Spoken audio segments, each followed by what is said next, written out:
तो बच्चों स्टार्ट करते हैं। काइनेमेटिक्स टॉपिक है अपना। काइनेमेटिक्स को अपन ने 3 पार्ट में डिवाइड कर रखा है, रेक्टिलिनियर, प्रोजेक्टाइल और रिलेटिव।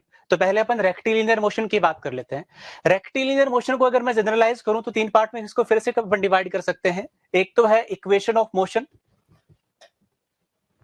दूसरा है कैलकुलस और तीसरा है आपके पास ग्राफ। तो अगर मैं लास्ट 3 ईयर की बात करूं तो लास्ट 3 ईयर में हर साल इस टॉपिक में से सवाल पूछा गया है और सवाल भी काफी आसान है जिसको कोई भी बच्चा आसानी से कर सकता है। तो सबसे पहले अपन बात करते हैं इसके अंदर इक्वेशन ऑफ मोशन की। तो ये आपके पास क्या है, गिवन इक्वेशन ऑफ मोशन है। अब इन इक्वेशन ऑफ मोशन को यूज करते समय आपको किस बात का ध्यान रखना है, इन इक्वेशन ऑफ मोशन को यूज करते समय इस बात का ध्यान रखना है कि एक्सेलरेशन क्या होना चाहिए, एक्सेलरेशन आपका कांस्टेंट होना चाहिए। नाउ एक्सेलरेशन अगर कांस्टेंट है तो इनको यूज कैसे करें, तो यूज करने के लिए साइन कन्वेंशन के साथ में आपको इन सारी वैल्यूज को पुट करना है। साइन कन्वेंशन का मतलब क्या है, आप किसी भी एक पर्टिकुलर डायरेक्शन को पॉजिटिव मान लो। अब जो भी वेक्टर उस डायरेक्शन में पॉइंट करेगा वो प्लस के साथ आएगा और जो वेक्टर उसके अपोजिट पॉइंट करेगा वो इस इक्वेशन ऑफ मोशन में किसके साथ आएगा, माइनस के साथ आएगा। तो जो लास्ट इक्वेशन है इसके अंदर बच्चों ये जो है एसएनएथ का मतलब क्या है, displacement in nth second. Now इसके बाद में अपना पास आता है that is motion under gravity. Motion under gravity का मतलब क्या है, जैसे आपने किसी पार्टिकल को प्रोजेक्ट कर दिया, अब पार्टिकल के ऊपर केवल क्या लगेगा, ग्रेविटेशनल फोर्स लगेगा। अब ग्रेविटेशनल फोर्स लगने की वजह से जो एक्सेलरेशन आ रहा है वो कितना आ रहा है, जी आ रहा है। और जब एक्सेलरेशन जी आ रहा है तो उस केस में अपन बोल सकते हैं कि अगर आपने किसी पार्टिकल को यू वेलोसिटी से प्रोजेक्ट कर दिया तो सेम उसी लेवल तक आने के लिए जो टाइम लगेगा दैट इज 2u/g। टाइम लगेगा दैट इज 2u/g, सॉरी, जो टाइम लगेगा दैट इज 2u/g और जो मैक्सिमम हाइट आपके पास आएगी दैट इज u²/2g। अब मैक्सिमम हाइट पर क्या होता है, मैक्सिमम हाइट पर आपके पास वर्टिकल डायरेक्शन में जो वेलोसिटी होती है उसकी वैल्यू 0 आ जाती है। नाउ अब पार्टिकल को यू वेलोसिटी से प्रोजेक्ट किया, पार्टिकल ऊपर जाएगा, मैक्सिमम हाइट पर वेलोसिटी 0 होगी, लौट के नीचे आएगा। अब एक इसमें इंटरेस्टिंग बात है, इंटरेस्टिंग बात यह है कि जब पार्टिकल ऊपर जाता है तो जितना टाइम ऊपर जाने का है उतना ही टाइम नीचे आने का है, क्योंकि एक्सेलरेशन ड्यू टू ग्रेविटी क्या है, कांस्टेंट है। जितना टाइम असेंट का होगा उतना ही टाइम क्या होगा, डिसेंट का। दूसरी बात यहां पर क्या बोल सकते हैं कि सेम लेवल पे स्पीड क्या होती है, सेम। अगर मान लो कि इस पॉइंट पर 5 मीटर पर सेकंड से ऊपर जा रहा था तो वापस लौटते समय इसी पॉइंट पे किससे आएगा, 5 मीटर पर सेकंड से नीचे आएगा। तो स्पीड सेम पॉइंट पे क्या रहती है, सेम रहती है। और असेंट और डिसेंट का टाइम क्या रहता है, सेम रहता है। अगर ये प्रॉपर्टी पता है तो काफी सवाल अपने आसान हो जाते हैं। नाउ एक छोटा सा सवाल करते हैं इक्वेशन ऑफ मोशन के बेसिस पर। सपोज आपने एक पार्टिकल को ड्रॉप कर दिया, आपसे पूछा है कि h हाइट गिरने में उसको टाइम कितना लगेगा। तो ड्रॉप करने का मतलब इनिशियल वेलोसिटी क्या हो गई, 0। एक्सेलरेशन ड्यू टू ग्रेविटी क्या है, g डाउनवर्ड। तो सेकंड इक्वेशन ऑफ मोशन को यूज करते समय डाउनवर्ड डायरेक्शन को पॉजिटिव मानेंगे तो आपके पास जो टाइम आएगा दैट इज √2h/g। नाउ जब भी आपके पास कोई सिचुएशन है इसमें वर्टिकल डायरेक्शन में अगर इनिशियल वेलोसिटी 0 है, ध्यान रखना वर्टिकल डायरेक्शन में अगर इनिशियल वेलोसिटी 0 है तो आप डायरेक्टली इसको एज ए रिजल्ट याद रख सकते हैं, जो टाइम आता है दैट इज √2h/g के बराबर आता है।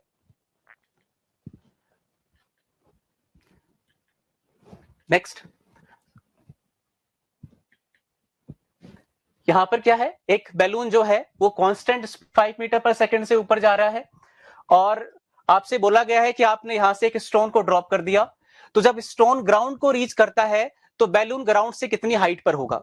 तो इसको कैसे करें, तो इस सवाल को करने के लिए अपन को एक प्रॉपर्टी पता होनी चाहिए कि जब भी किसी मूविंग बॉडी से किसी पार्टिकल को ड्रॉप करते हैं तो वो पार्टिकल उस मूविंग बॉडी की वेलोसिटी कॉपी करता है, लेकिन एक्सेलरेशन कॉपी नहीं होगा। तो अगर स्टोन को मैंने ड्रॉप किया तो स्टोन को ड्रॉप करते समय बैलून की वेलोसिटी कितनी थी, 5 मीटर पर सेकंड। तो स्टोन के पास वेलोसिटी आ जाएगी 5 मीटर पर सेकंड और एक्सेलरेशन क्या आ जाएगा, जी। तो स्टोन क्या करेगा, ऊपर जाके नीचे आएगा। अब जितना टाइम स्टोन को नीचे आने में लगा उतने टाइम में बैलून कितना ऊपर जाएगा ये अपन को कैलकुलेट करना है। तो स्टोन के लिए अपन क्या करने वाले हैं, स्टोन के लिए अपन second equation of motion use करने वाले हैं। स्टोन का डिस्प्लेसमेंट -60 दे रखा है आपको, इनिशियल वेलोसिटी पता है, एक्सेलरेशन ड्यू टू ग्रेविटी -10 है, तो टाइम आपके पास आ गया 4 सेकंड। अब इतने टाइम में बैलून कितना ऊपर चला गया? बैलून चला जाएगा 4 into 5 distance that is equal to speed into time, 20 metre ऊपर चला जाएगा। लेकिन आपसे पूछा कहां से है? ग्राउंड से। तो ग्राउंड से पूछा है तो आपको क्या करना पड़ेगा? 60 ऐड करना पड़ेगा, तो आपका आंसर क्या आ जाएगा? 80 मीटर आ जाएगा।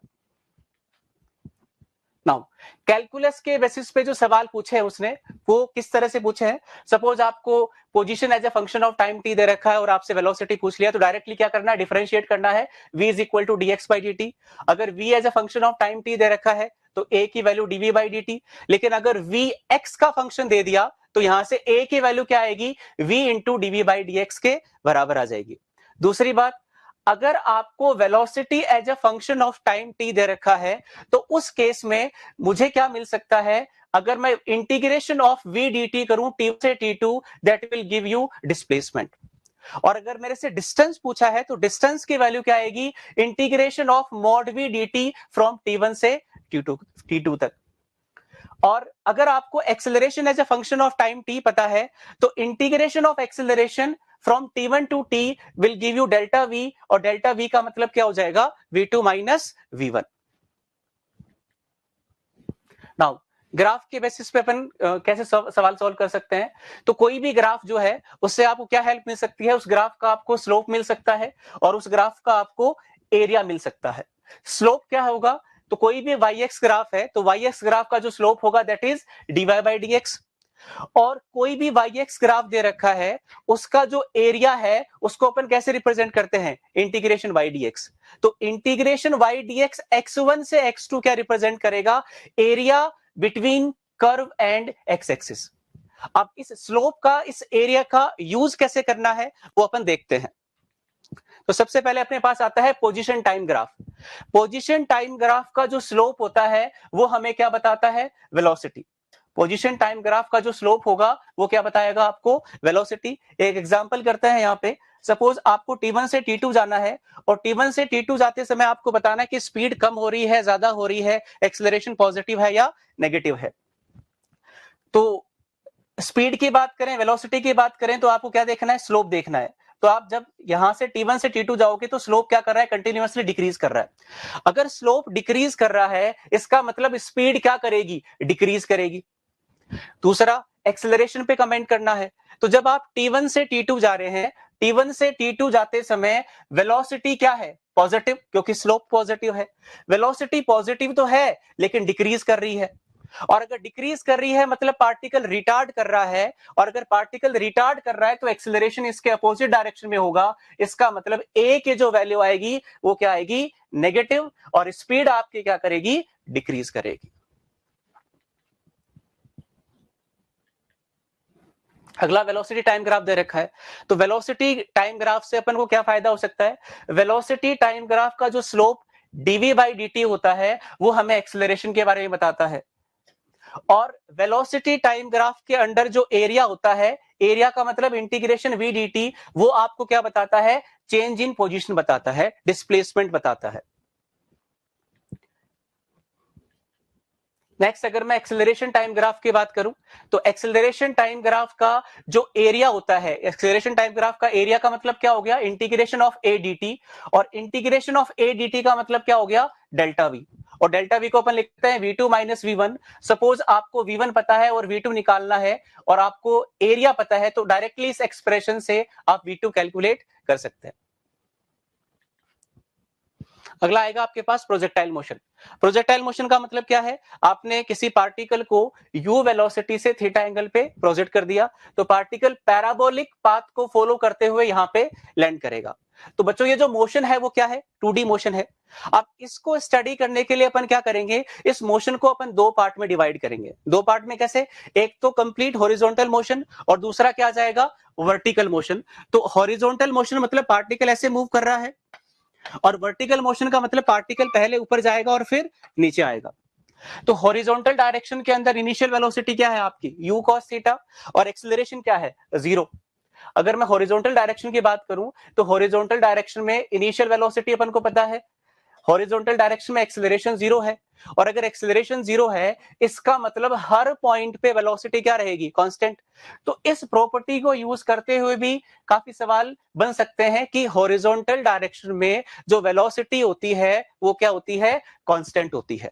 अगर मैं वर्टिकल डायरेक्शन की बात करूं तो वर्टिकल डायरेक्शन में इनिशियल वेलोसिटी होगी u sin theta, acceleration g downward होगा। आपको t टाइम बाद में वेलोसिटी निकालनी है, तो t टाइम बाद में वेलोसिटी निकालने के लिए आप क्या करेंगे, वर्टिकल डायरेक्शन में first equation of motion use करेंगे। तो वर्टिकल डायरेक्शन में फर्स्ट इक्वेशन को यूज करते समय आपके पास t टाइम पर जो वेलोसिटी आएगी that is u plus at, u आपके पास u sin थीटा है और एक्सेलरेशन की वैल्यू माइनस g है, तो आपके पास t टाइम पर वर्टिकल डायरेक्शन में क्या आ गई, वेलोसिटी आ गई। नाउ आपको टी टाइम पर सपोज वेलोसिटी पूछे जनरल, तो v वेलोसिटी को अपन टी टाइम पर कैसे रिप्रेजेंट करेंगे, vx i cap vy j cap. Horizontal में वेलोसिटी हर टाइम पे क्या है, हर इंस्टेंट पे क्या है, कांस्टेंट। और टी टाइम पर वेलोसिटी अपन निकालना जानते हैं first equation in y direction, तो ये आपके पास क्या आ गई, वेलोसिटी इन y डायरेक्शन। अब सपोज आपसे इंक्लिनेशन पूछे, तो इंक्लिनेशन के लिए क्या करेंगे, आपको क्या पता है, v पता है, Vx पता है, Vy पता है, तो जो इंक्लिनेशन होगा उसकी वैल्यू कैसे आएगी ट्राइंगल से, tan theta can be written as Vy by Vx। Vy आप यहां से जानते हैं, Vx आप यहां से जानते हैं, तो आप किसी भी टाइम का इंक्लिनेशन हॉरिजॉन्टल के साथ यहां से बता सकते हैं। दूसरी बात जो यहां पर काम की होती है वो क्या होती है कि सेम लेवल पर अगेन स्पीड क्या होगी, सेम होगी।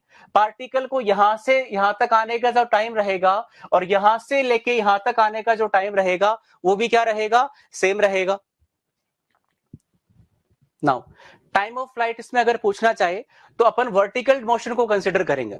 वर्टिकल मोशन की अगर मैं बात करूं तो पार्टिकल यहां से स्टार्ट होगा और वापस उसी पॉइंट पे आके लैंड कर जाएगा। अगर मैं वर्टिकल डायरेक्शन की बात करूं तो पार्टिकल ऊपर गया और फिर नीचे आया, तो उसमें डिस्प्लेसमेंट वर्टिकल डायरेक्शन में क्या हो गया, 0। इनिशियल वेलोसिटी वर्टिकल डायरेक्शन में आपको पता है, एक्सेलरेशन वर्टिकल डायरेक्शन में आपको पता है, तो सेकंड इक्वेशन यूज करते समय आपके पास टाइम ऑफ फ्लाइट की वैल्यू आ जाएगी। नाउ एग्जामिनर क्या कर सकता है, इस थीटा को यहां पे रिप्रेजेंट कर सकता है। लेट्स से उसने थीटा यहां दे दिया एग्जाम में, तो आपका रिजल्ट ये नहीं होगा, आपका रिजल्ट बन जाएगा 2u cos theta by ji.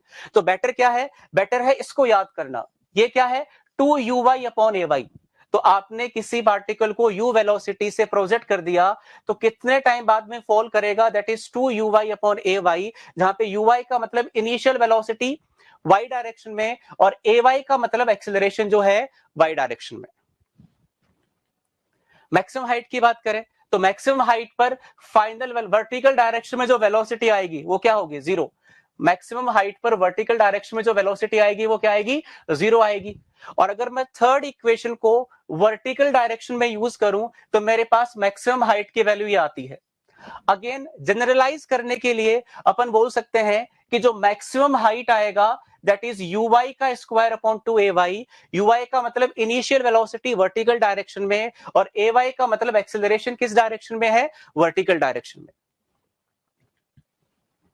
Range की बात करें तो रेंज के लिए आपको किसी, रेंज का मतलब क्या है, उसका हॉरिजॉन्टल डायरेक्शन में डिस्प्लेसमेंट। रेंज का मतलब आपको इस डिस्प्लेसमेंट के बारे में बात करनी है। तो हॉरिजॉन्टल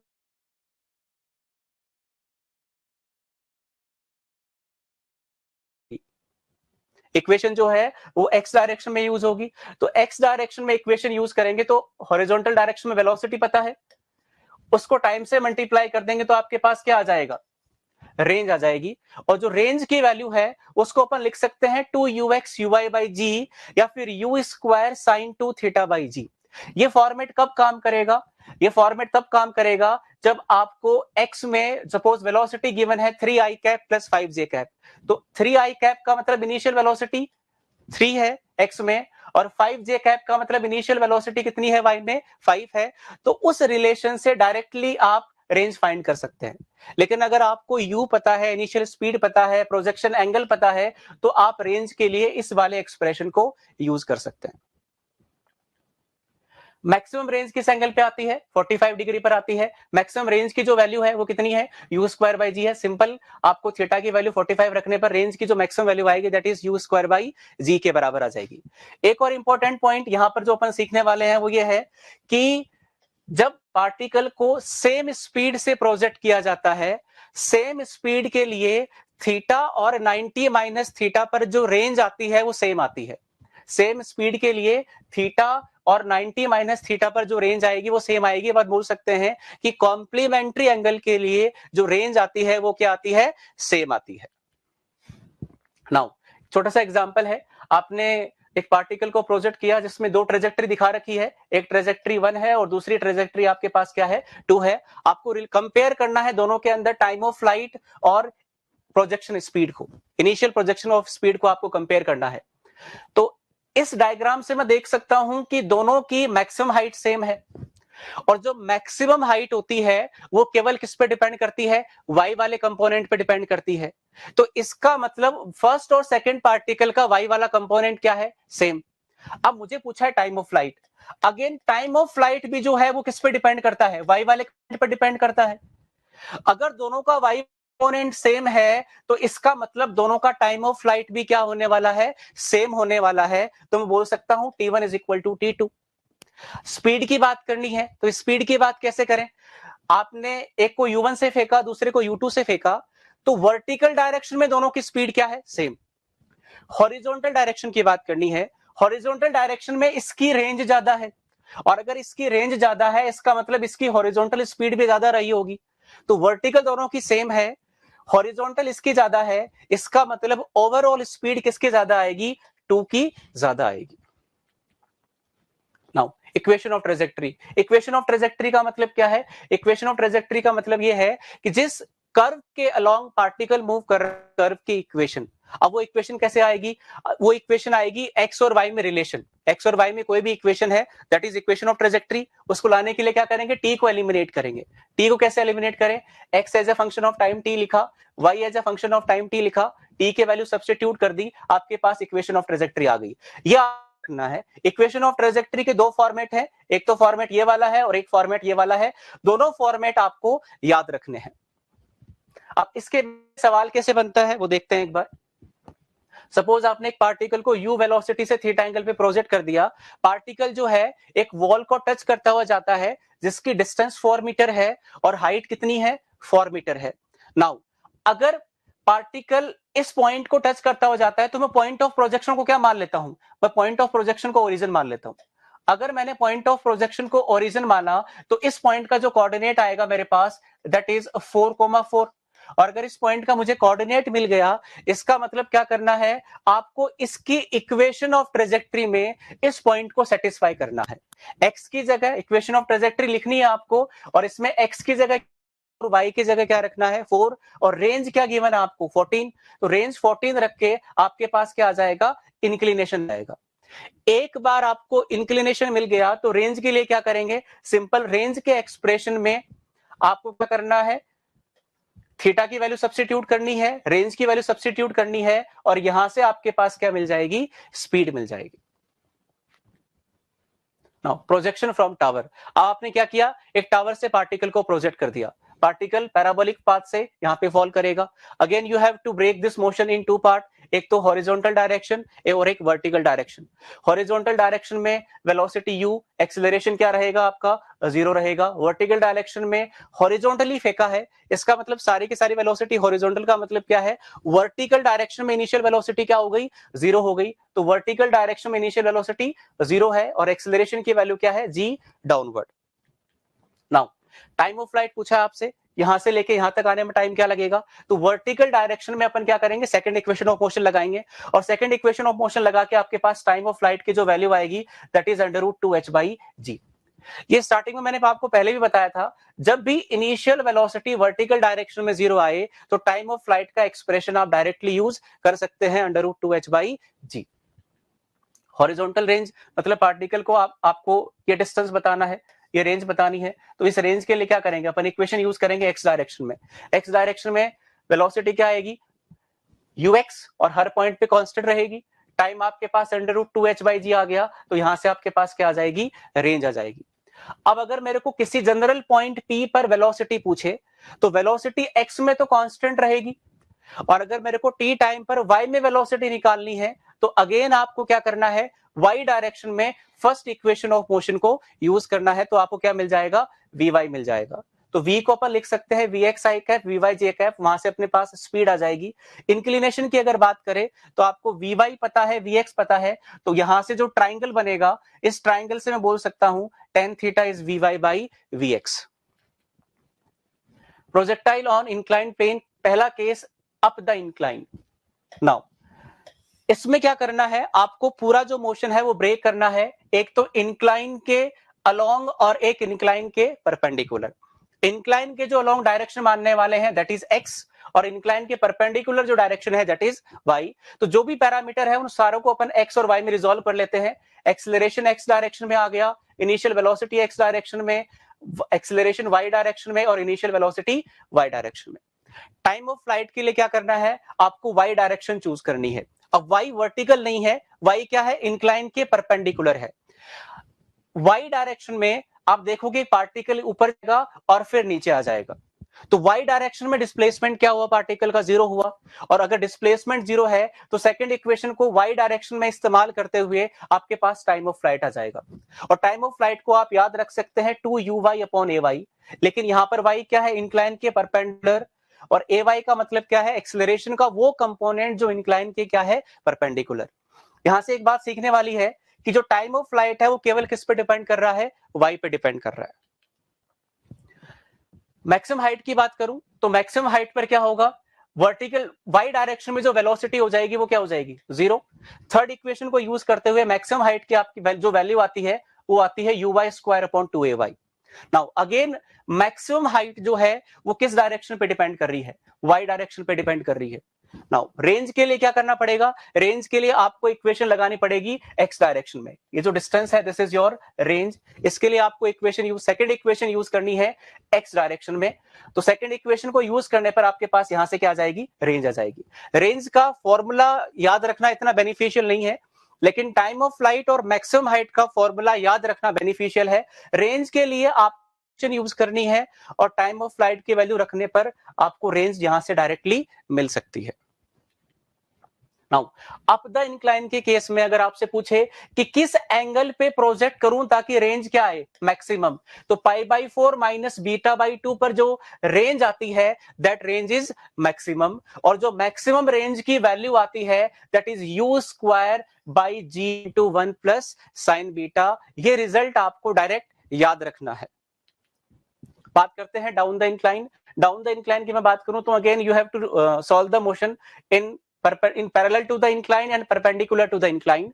इंक्लाइन के पैरेलल अपन x मान लेंगे और इंक्लाइन के परपेंडिकुलर अपन y मान लेंगे। एक्सेलरेशन वेलोसिटी का कंपोनेंट करेंगे x में और y में, तो टाइम ऑफ फ्लाइट की जो वैल्यू आएगी, तो अपन देख सकते हैं कि जो भी चेंज आया है वो किस में आया है, x डायरेक्शन में। जो भी चेंज आया है वो x डायरेक्शन में आया है, y डायरेक्शन में कोई चेंज नहीं आया।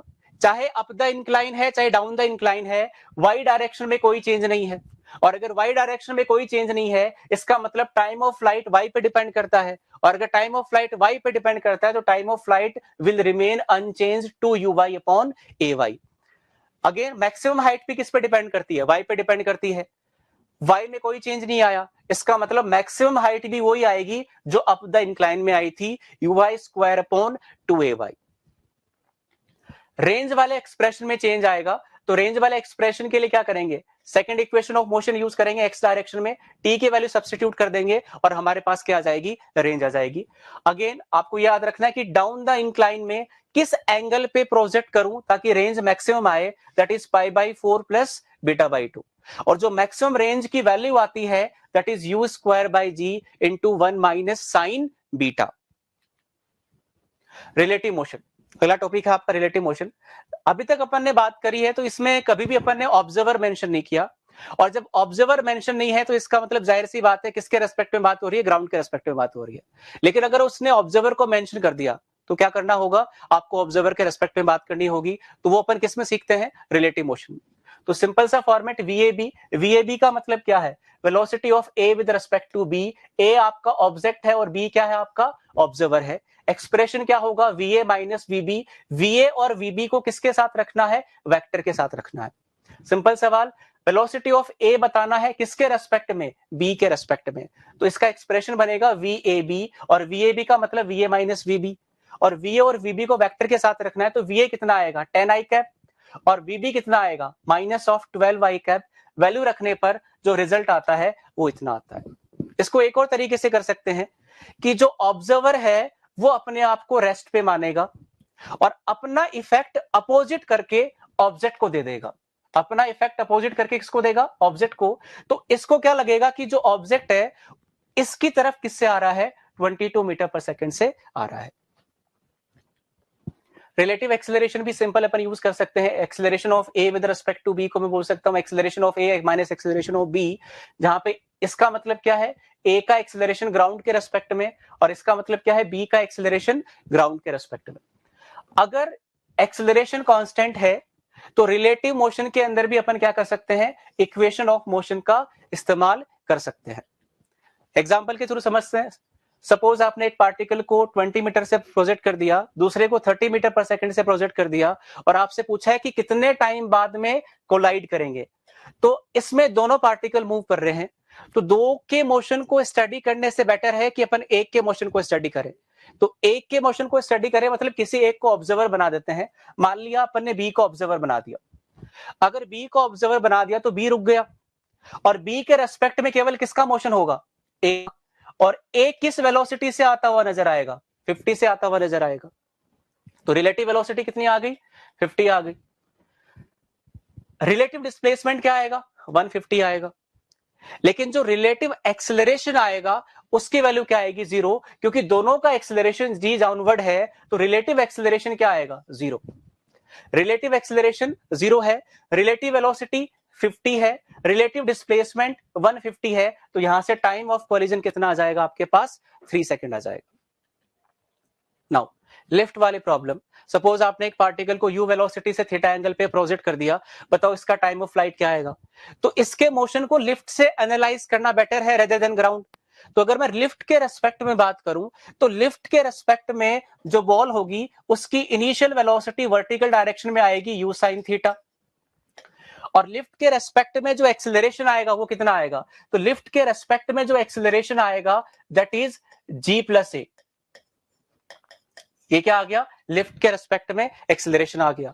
तो टाइम ऑफ फ्लाइट अपन जानते हैं 2uy अपॉन ay होता है। तो लिफ्ट के रेस्पेक्ट में uy का मतलब u sin थीटा और ay का मतलब g प्लस ए। तो टाइम ऑफ फ्लाइट आएगा 2u sin theta upon g plus A. Maximum height क्या होती है, uy स्क्वायर अपॉन 2ay। तो uy का मतलब क्या हो गया, u sin थीटा, और ay का मतलब क्या हो गया, g प्लस ए। तो यहां से अपने पास मैक्सिमम हाइट आ गई। रेंज की बात करें तो रेंज के लिए आपको इक्वेशन किस डायरेक्शन में लगानी है, रेंज के लिए आपको इक्वेशन लगानी है x डायरेक्शन में। तो x डायरेक्शन में इनिशियल वेलोसिटी कितनी है, u cos थीटा, उसको टाइम ऑफ फ्लाइट से मल्टीप्लाई कर देंगे तो आपके पास क्या आ जाएगी, रेंज आ जाएगी। नाउ अगला आता है आपके पास रिवर फ्लो। अब इसमें अपने पास 3 टर्म्स होते हैं, जैसे एक तो है वीआर, रिवर की वेलोसिटी ग्राउंड के रेस्पेक्ट में, वीएमआर, मैन की वेलोसिटी रिवर के रेस्पेक्ट में, कभी कभी इसको बोलते हैं velocity of man in still water. अब टेक्निकली अगर अपन इसको समझें तो वीएमआर का मतलब क्या है, वीएमआर का मतलब है जो वेलोसिटी एफर्ट की वजह से आ रही है। तो एफर्ट की वजह से जो वेलोसिटी है दैट इज योर वीएमआर। और मैन की जो वेलोसिटी, वीएम का मतलब क्या हो गया, मैन की वेलोसिटी ग्राउंड के रेस्पेक्ट में। तो अगर मैं वीएमआर की बात करूं तो वीएमआर की वैल्यू क्या आएगी, वीएम माइनस वीआर। अब यहां से मुझे वीएम मिल गया। अब वीएम क्या है, vector addition. VM vector addition है किसका, वीएमआर का और वीआर का। वीएमआर का मतलब क्या है, एफर्ट। तो ग्राउंड के रेस्पेक्ट में जो वेलोसिटी नजर आएगी that is vector addition of effort and velocity of river. Ground के रेस्पेक्ट में जो वेलोसिटी नजर आएगी दैट इज नेट वेलोसिटी, किसकी, एफर्ट की और रिवर की वेलोसिटी। डाउन स्ट्रीम का मतलब क्या है, डाउन स्ट्रीम का मतलब यह है कि जो वेलोसिटी ऑफ स्विमर है वो फ्लो के अलोंग है। तो अगर वेलोसिटी ऑफ रिवर आपको दे रखी है, एफर्ट की वेलोसिटी वीएमआर दे रखी है, तो जो मैन की वेलोसिटी ग्राउंड के रेस्पेक्ट में नजर आएगी अगर दोनों सेम डायरेक्शन में है that is u plus v. और अपस्ट्रीम का मतलब क्या होगा कि जो मोशन होगा वो रिवर फ्लो के अपोजिट होगा, और अगर मोशन रिवर फ्लो के अपोजिट होगा तो उस केस में मैं बोल सकता हूं कि ग्राउंड के रेस्पेक्ट में जो वेलोसिटी नजर आएगी that is v minus you. यहां पर u रिवर वेलोसिटी है और v vmr है, और vmr का मतलब एफर्ट की वेलोसिटी। नाउ एक मैन जो है वो थीटा एंगल पे एफर्ट कर रहा है, वीएमआर का मतलब क्या है, इस एंगल पे एफर्ट कर रहा है, स्विम कर रहा है। एक पर्सन जो उसको रिवर से देख रहा है वो क्या बोलेगा, वो बोलेगा कि उसका जो मोशन होगा वो इस लाइन के अलोंग होगा जिस लाइन में वो एफर्ट कर रहा है। लेकिन एक दूसरा ऑब्जर्वर जो ग्राउंड से ऑब्जर्व कर रहा है वो क्या बोलेगा कि इसका जो मोशन होगा वीएम वो इधर होगा। इधर क्यों होगा, क्योंकि ग्राउंड के रेस्पेक्ट में हमें क्या दिखता है, रिजल्टेंट किसका, एफर्ट का और रिवर का। तो एफर्ट इधर हो रहा है और रिवर उसको इधर लेके जा रही है, तो रिजल्टेंट इधर जाएगा, तो ग्राउंड के रेस्पेक्ट में जो पाथ नजर आएगा, ग्राउंड के रेस्पेक्ट में पाथ आपको ये नजर आएगा। नाउ एक पार्टिकल वीएमआर वेलोसिटी से, लेट्स से वीएमआर की वैल्यू जो है दैट इज v और वेलोसिटी ऑफ रिवर जो है दैट इज u। तो एक पर्सन जो है वो v वेलोसिटी से एफर्ट कर रहा है किसी थीटा एंगल पे, रिवर किससे फ्लो कर रही है, u से, तो इनका रिजल्टेंट इधर आएगा, इसका मतलब मैन जो है वो इस डायरेक्शन में मूव करेगा। तो अपन इसमें दो डायरेक्शन डिफाइन करते हैं, एक तो x और एक y। x मतलब रिवर फ्लो के अलोंग है और y मतलब रिवर फ्लो के परपेंडिकुलर है। ध्यान रहे y के अंदर आपको acceleration due to gravity use नहीं करना है, y डायरेक्शन जो है वो हॉरिजॉन्टल प्लेन में है। तो रिवर फ्लो के अलोंग x माना है और रिवर फ्लो के परपेंडिकुलर क्या माना आपने, y माना है। दोनों हॉरिजॉन्टल प्लेन में है, दोनों किस में है, हॉरिजॉन्टल प्लेन में है, तो एक्सेलरेशन क्या आ गया, यहाँ पे 0 आ गया। नाउ मैन की वेलोसिटी अपन वीएमआर प्लस वीआर लिख सकते हैं। इसको कंपोनेंट करके अगर मैं एक्स और वाई में रिजोल्व करूं तो मैन की वेलोसिटी आती है ये आपके पास एक्स वाला मोशन है और ये आपके पास वाई वाला मोशन है। आपसे पूछा जाए कि रिवर को क्रॉस करने में कितना टाइम लगेगा, तो रिवर क्रॉस करने में जो टाइम लगेगा तो उसके लिए आपको वाई डायरेक्शन में डील करना है। वाई डायरेक्शन में डिस्टेंस कितना है d और स्पीड कितनी है v साइन थीटा। तो यहां से टाइम जो आएगा that is d by v sine theta. अब बात आती है मिनिमम टाइम में रिवर क्रॉस करना है, मिनिमम टाइम में रिवर क्रॉस करने के लिए साइन थीटा की वैल्यू क्या होगी 1, इसका मतलब थीटा क्या होगा 90।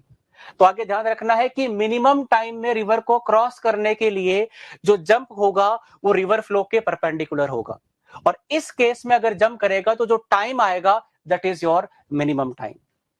नेक्स्ट यहां पे अपन डिफाइन करते हैं ड्रिफ्ट। ड्रिफ्ट का मतलब क्या है, डिस्प्लेसमेंट अलोंग रिवर फ्लो, मतलब एक्स डायरेक्शन में कितना डिस्प्लेसमेंट है। तो एक्स डायरेक्शन में वेलोसिटी कितनी आएगी, एक्स डायरेक्शन में मैन की वेलोसिटी ये आएगी और टाइम आपको यहां से मिल चुका है, तो जो ड्रिफ्ट आएगी that is vmx into time. तो यहां से आपके पास ये जो वैल्यू आएगी दैट इज योर ड्रिफ्ट।